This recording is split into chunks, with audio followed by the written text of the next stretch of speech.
دعاؤں میں تو روک ٹوک نہیں ہوتی کہ یہ نہیں مانگنا، وہ نہیں مانگنا، یہاں تک کہ جب آپ معاملہ اللہ کے سپرد کر دیتے ہو تب بھی آپ دعا مانگ سکتے ہو اپنی چاہتوں کے لیے۔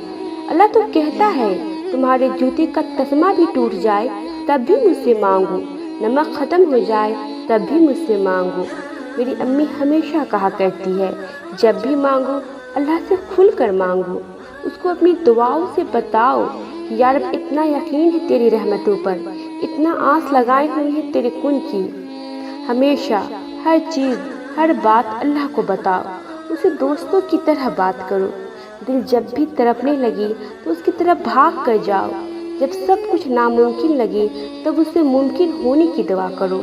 قرآن میں اللہ پاک فرماتے ہیں کہ دعا ایسی طاقت ہے جو پہاڑوں کو بھی ان کی جگہ سے ہٹا سکتی ہے۔ دعا نصیب بدل سکتی ہے، جو چھین گیا وہ واپس لوٹا سکتی ہے۔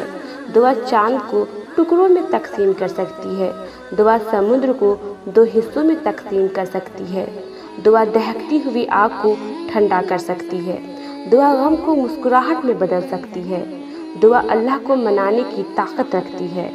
دعا وہ واحد عمل ہے جو کائنات کی ہر چیز قدموں میں لا کر رکھ سکتی ہے۔ دعا صدیوں کے بچھڑے لوگوں کو پل میں ملا سکتی ہے، دعا لا حاصل کو حاصل بنا سکتی ہے، دعا سب کچھ کر سکتی ہے، اس لیے دعا کرنا کبھی نہ چھوڑیں۔ اللہ ہر اس آنسو سے واقف ہے جو تم نے مسکراتے ہوئے پلکوں کے پیچھے چھپا لیا تھا، وہ ہر دعا سے واقف ہے جس کے لیے ہاتھ اٹھاتے ہوئے تمہارا دل تکلیف سے پھٹ رہا تھا، وہ ہر اس فریاد سے واقف ہے جسے تم نے تڑپتے ہوئے زبان میں دبا لیا تھا، وہ ہر اس صدا سے واقف ہے جب تم نے درد کے مارے سجدے میں گرتے ہوئے اللہ کو پکارا تھا، وہ ان راتوں کی وحشت سے بھی واقف ہے جب سب سو رہے تھے اور تم نے آواز کے خوف سے دردناک چیخ کو ضبط کر کے منہ کو ہاتھوں سے دبا لیا تھا، وہ ہر اس لمحے کی اذیت جانتا ہے جب تمہیں لگا تھا کہ کوئی تمہیں سن نہیں رہا، کوئی تمہیں دیکھ نہیں رہا، تب بھی بس وہی تھا جو تمہیں سن رہا تھا، جو تمہیں دیکھ رہا تھا۔ بس ایک وہی تو ہے جو یہ حال بدل سکتا ہے۔